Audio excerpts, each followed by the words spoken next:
World വ്യൂവിലേക്ക് എല്ലാവർക്കും ഒരിക്കൽ കൂടി സ്വാഗതം.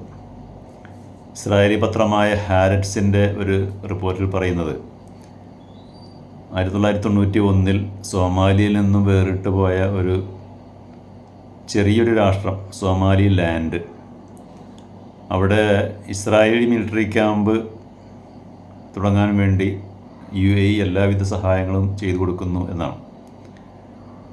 ലോകരാഷ്ട്രങ്ങൾ അംഗീകരിച്ചിട്ടില്ലെങ്കിലും ഈ സോമാലി ലാൻഡിനെ ഇസ്രായേൽ, UAE, അതേപോലെ തായ്ലൻഡ്, എത്യോപ്യ, ഇങ്ങനെ 3-4 രാഷ്ട്രങ്ങൾ മാത്രമേ അംഗീകരിച്ചിട്ടുള്ളൂ ഒരു രാഷ്ട്രമായിട്ട്. അപ്പോൾ അവിടെ UAEക്ക് വലിയ പ്രൊജക്റ്റ് ഉണ്ട്, അവിടുത്തെ സീപോർട്ട്, എയർപോർട്ട് ഇങ്ങനെയുള്ളതൊക്കെ. അപ്പോൾ ഇവിടെ ഇസ്രായേലി മിലിറ്ററി ക്യാമ്പ് സ്ഥാപിക്കാനുള്ള എല്ലാ സൗകര്യങ്ങളും UAE ചെയ്തു കൊടുക്കുന്നുണ്ട് എന്നാണ് പറയപ്പെടുന്നത്.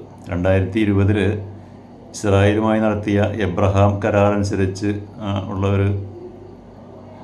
ഒരു സഹകരണമാണ് അവിടെ ഇപ്പോൾ UAE അവർക്ക് വേണ്ടി നടത്തുന്നത്. അപ്പോൾ ഭാവിയിൽ അത് ഗൾഫ് നാടുകളിലേക്കൊക്കെ പെട്ടെന്ന് കയറി ചെല്ലാനുള്ള ഒരു കവാടമായിട്ട് ഇതിനെ ഉപയോഗപ്പെടുത്താം എന്നും ഇസ്രായേൽ കണക്ക് കൂട്ടുന്നുണ്ട് എന്ന് ആ പത്രം റിപ്പോർട്ട് ചെയ്യുന്നുണ്ട്.